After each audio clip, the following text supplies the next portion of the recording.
పుట్టినట్టు నా కొరకు ఆ చూకి అందలేదు ఇంతవరకు వచ్చింది గాని ఈడు ఒంటి వరకు వేధించలేదు నన్ను జంట కొరకు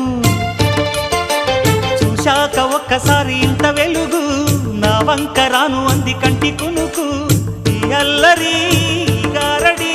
నీ లీల అనుకోనా నీ పేరు ప్రేమ అవునా ఇవాళే నిన్ను పోల్చుకుందా